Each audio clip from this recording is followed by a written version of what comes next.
Chapter 1. Guilt and shame are wonderful weapons. A little dramatic, perhaps, but I think it states our position well. Lucifer handed the scroll to an aide, who bowed slightly and moved away from the council. All eyes were upon the supreme angel in whom they had vested their future. Lucifer looked down the gallery of faces that shared his lot. They had chosen to follow him in order to remain free. Now they were compelled to follow him to remain alive. "You look at me as if I have all the answers," said Lucifer dryly, "but I'm afraid I don't. I can only assure you that ours will be a long struggle, and its outcome will be decided by and in the minds of men." He looked keenly at the faces. "However, where the minds of men are concerned, we have a decided advantage." He grinned. "I know the mind of man." The scroll was making its way through the assembly, each angel reading it carefully. Lucifer carefully watched the attitudes reflected on faces as they read the covenant that tied them in allegiance to him completely. The assembled angels knew that their only chance of survival depended on the one who now commanded the attention of the room. He had been one of the greatest angels in heaven, and they had followed him in the greatest gamble ever. Now they were gambling on his ability to lead them further. "Thank you all for your loyalty in these trying times," began Lucifer. "I assure you better days are ahead." The earth rumbled a rolling sound that moved from deep beneath the cavern and disappeared somewhere within the depths below. Lucifer waited until the final echo and then continued. "Just as this rotten planet groans for relief, so does the justice of our cause. I know that from deep within you also desire to return to your rightful places in the kingdom. Let me emphasize that all of you are instrumental in the conduct of this war. Without proper leadership and organization, we don't stand a chance. The enemy is organizing, you can be sure. Michael and the traitorous angels are gathering their strategies and waiting upon the Lord for their next move." He smiled. "This is, of course, to our advantage. Not to have to wait upon the Lord like an impotent and paralyzed army." The others snickered as Lucifer continued his summary. "Since we lost our home in heaven, we have become an island of truth in exile. Hear me. Our movement represents the only hope of truth's progress. The Most High will never change, and why should he? So long as he monopolizes and dictates truth on his own terms, there will never be hope for more sophisticated thought in the universe. I tried to introduce this to the host, but they are so rotten with the old teachings that they are blind to anything refreshing. We tried to create within the kingdom a wonderful opportunity for change, from which all angels would have benefited. I freely admit I underestimated the loyalty of the host. But having taken a full third of the host with us, I believe we made quite a good showing of it." Pelicus stood to speak. "We struck a terrific blow in Eden by tying Adam in with us very neatly. I'm sure it stung the Lord's price to see his precious man betray him openly." "Adam did have a little help," said Rugio, looking at Lucifer and grinning. Everyone laughed. Lucifer held his hands up to stop the noise. "Nevertheless, Adam made the choice of his own accord. I was astonished at how easily he gave in. Eve thought she was doing well by her husband, but Adam, he disobeyed without cause." "Yes, and the human's disobedience was the key to everything, and still is," said Pelicus, who had debated this very point in heaven with much vigor. "Now the Lord faces the unpleasant task of making the humans liable for the same basic crimes of which we are accused. Will he be just in punishing the one and not the other? Quite a gratifying dilemma." "But he did decree punishment upon the humans," chimed in Tinius, the former keeper of the Holy Annals, whose position once gave him access to most of the recorded history in the kingdom. They were exiled from Eden, just as we are exiled from the kingdom. The ground is cursed because of them, and children, as we have seen recently, come only with great pain." "And don't forget," chimed in Linnaeus, an angel of light, "that the sentence of death rests upon them as well." "All of these things I am quite aware of," chided Lucifer, whose response silenced the council. He looked over the angels with disdain. "You are all quite eager in your council now that the judgment is pronounced. I was there, remember? I also received a judgment, a curse which all of you bear as well." "The seed of the woman," several of the group muttered quietly. "Yes, the seed, repeated Lucifer, whose rage was apparent. "The accursed seed of the woman prophesies our destruction." He was much louder now, almost screaming. "I have no care for Adam and Eve leaving Eden, nor do I care that Adam must work the ground in sweaty frustration, nor do I care that Eve has already borne 2 sons in bloody pain. All that concerns me is the seed and how to destroy it." Lucifer regained control of himself and spoke much more quietly.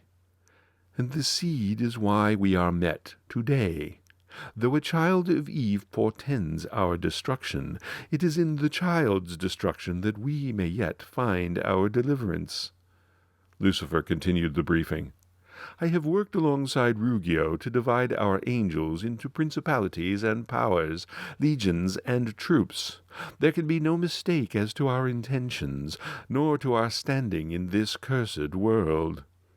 He gestured to their gloomy surroundings, a huge subterranean cavity deep below where Eden once commanded the attention of the universe.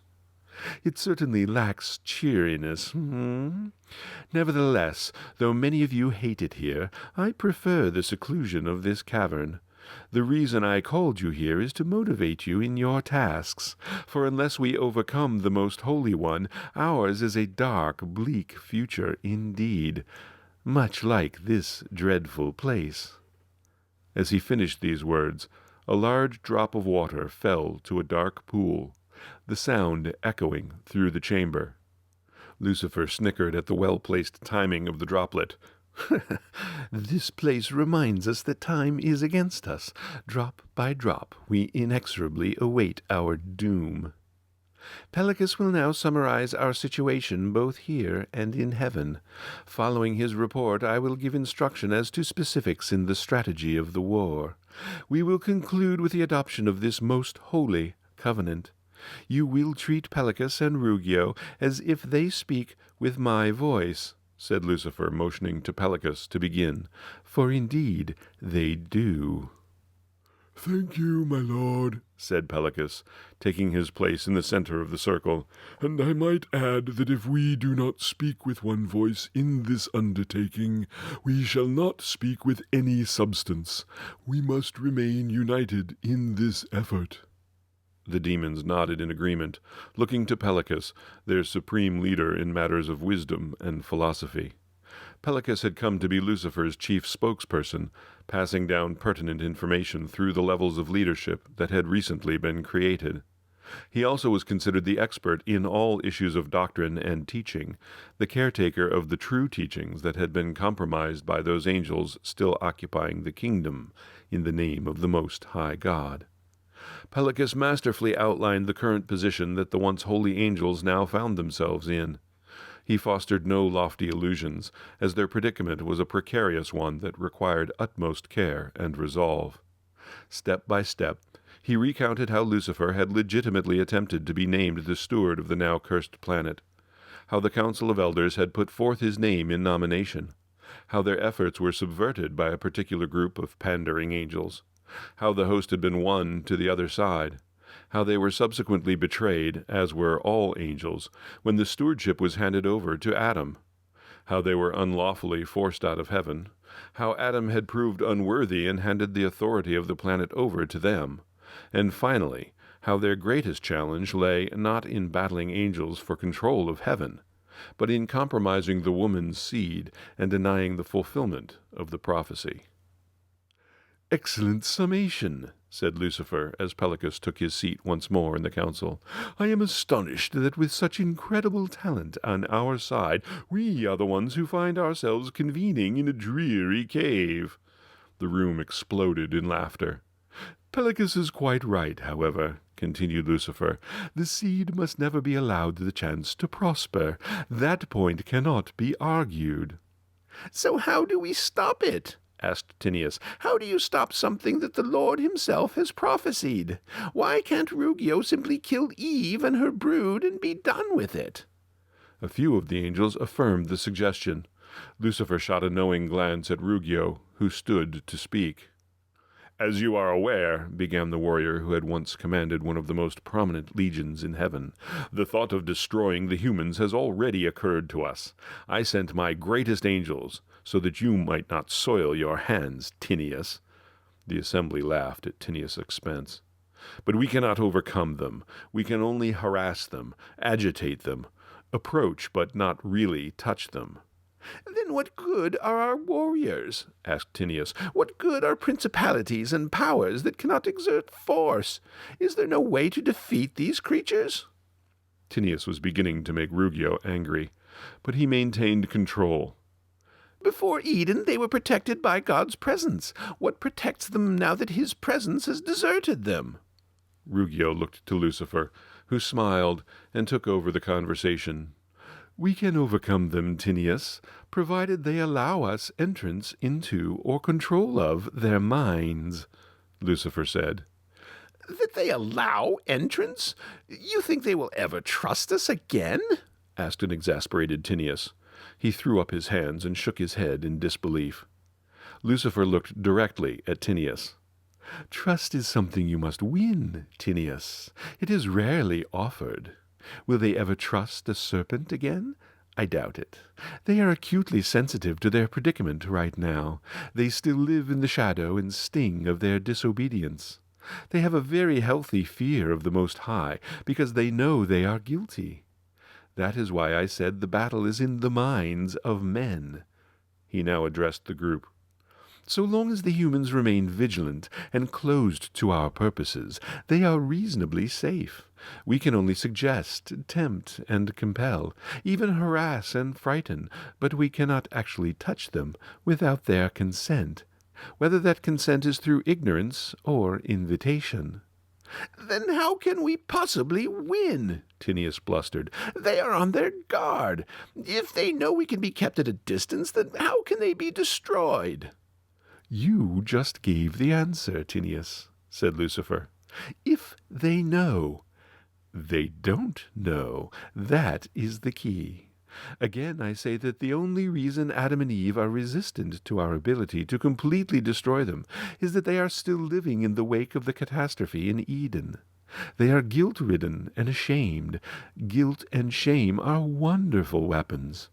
But while the wounds they inflict are fresh, they can cause a human to remain alert, even remorseful. Adam and Eve's wounds are fresh, and so is their wariness of disregarding the Lord." Lucifer rubbed his hands along the moist cavern wall. "You see the water dripping constantly along this wall? It will continue to be moist long after Adam and Eve are dust." He smiled at the group. "Never fear, time is on our side. And just as Adam has already forgotten the covenant he made with the Lord and with his wife, so will the humans ultimately grow lax in their fear of God, and we'll settle the score with their children." "What our prince is trying to tell you," continued Pelicus from the opposite side of the circle, "is that ignorance of the Most High is our greatest resource. As humans lose their interest in the living God, or seek to worship him in misdirected ways, they can be managed and destroyed." "So then our task is to keep their eyes off the Most High?" offered Tinius. "No, my dear Tinius," responded Lucifer. "Our task is to keep their eyes on something else. The Most High will always be a presence in their hearts. He willed it so when he created them in his image. But that image has been tainted since Eden. Our task is to compromise the intuitive hunger for relationship with the Father through earthly, carnal, sensual means. He walked around the circle, his eyes boring into each face. Adam and Eve are lost to us. The death sentence is already upon them. So be it. Let them return to the foul dust from which they were created. They pose no real threat to us themselves. It is the children who pose the threat, and their children afterwards, and on, until one day the seed becomes a reality. A chill went through the room at the thought of the prophecy coming alive. Pelicus? And so, brothers, continued Pelicus, our task is to taint the seed, just as everything else in this fallen world has been tainted. We will confuse the promise with carnal teachings and imaginations and fear. One thing about humans is very apparent. They have an insatiable need to make things right, to feel that all is not lost. They live on hope. Witness poor Eve in her guilt, which we are fanning most successfully with relentless accusation. But her grief teaches us a very important human attitude, the need for community, to be a part of something that makes sense, something greater than oneself, to be made whole again, as it were. And so we shall provide the means for humans to connect with something greater than themselves.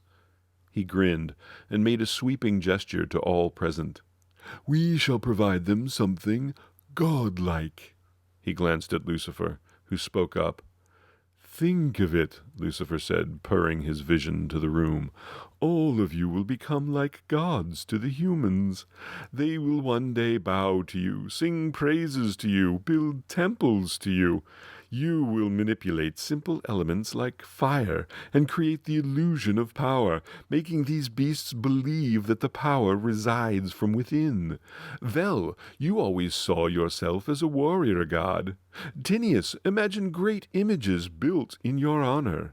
You will all speak through these human cattle as oracles and guide the destiny of nations through the prophets of these earthly gods that you shall become. The room filled with a charge of excitement as the disgraced angels saw themselves exalted to the rank of an earthly deity. Lucifer continued, Why should generations of humans hence worship an invisible god in the stars when the gods of earth are readily accessible and responsive to their needs? When they ask, Where is God? We shall provide the answer. Lucifer took the scroll from one of the angels. Mark me, he said, pointing the scroll at the angels. The humans will need a god who has not turned his back on them. We will exploit that human need for the Most High. We shall supply to the humans ample gods who will fill that void. He looked up toward the cavernous ceiling, almost whispering now. And we shall so thoroughly corrupt the children of Adam and Eve that nothing holy will ever come of it. He unrolled the scroll. And the seed of the woman will die in the unholy and unnatural ground in which it will find itself. Snickering at the delicious thought of it all, he said, Can you imagine something holy being born in a world so profane? A rumbling from deep within the earth echoed again through the room, adding to the drama of the occasion. Lucifer laid the scroll in the center of the circle. A bright light emanated from his person, casting an incredible light in the room as he read. Our place and position in the kingdom has been subverted by those who would perpetuate an ancient and rotting system. And we who hold the true way have been evacuated from the kingdom unless or until the day of our restoration. And we recognize that our enemy is subtle and determined in his resolve to deny us our place in the universe. And our enemy is determined to destroy us by the seed of his creation through prophetic appointment. And we are likewise determined not to succumb to anything that smacks of humans and their seed. But it is resolved henceforth and forevermore that we, the true loyalists and upholders of the way, covenant together that we shall never cease from our labors in warring with the flesh, the seed, and the spirit, the flesh being all that is derived from Adam and his kind, and the spirit being all that holds to him to whom we once held allegiance. We further agree together on this most holy occasion that we shall henceforth and for evermore swear lawful obligation to Lucifer, the morning star, and his kingship and authority, and that in him we shall find our ultimate deliverance, or in lieu of, our ultimate damnation. All of you are in agreement with this covenant and its fundamental declarations. This text shall go down in our own earthly chronicles as witness to the justice of our cause. Tinius, I appoint you as the chronicler of the morning star, with the duties of recording the teachings, my prophecies, inspirations, and history throughout the remainder of this great struggle. Since you raise so many questions, perhaps your talents will be better suited to answering them. We must preserve an accurate rendering of this conflict for posterity. Brothers, we shall shortly convene again as to the future conduct of the war. Until then, farewell." "So be it," they said in unison. Chronicles of the Host, Creation's Grief. The holy angels grieved with the Father as the children made in his image were cast into the darkness of a fallen world, never again to return to the near perfection of Eden. Thus were the lines drawn quite neatly between the kingdoms of light and darkness. The battle begun in heaven would be played out on earth, which seemed a grim place now, as creation itself reeled from the disaster that the sin of rebellion had brought to the universe. For his part, Lucifer, despite all of his presumed powers, realized that his only ability to wage an effective war lay in the willingness of the humans to be deceived. Thus the war would be waged by both sides for the hearts and minds of future generations of humans. But the Father, in his grace and love, gave a measure of hope to the humans through the promise of a coming one, from the seed of the woman, who would crush Lucifer once and for all. The holy angels would aid men in the delivery of this seed. The fallen rebels would seek to delay or destroy the seed. It was a great mystery to the angels of heaven as they watched Lucifer's rebels take authority on earth. Why didn't the Lord simply assume control? Why did he delay the end in favor of the seed of the woman? What no creature, angel or human, anticipated was that the conflict would be fought not in the pride of war, but in the humility of love, not by the taking up of arms, but by the laying down of them.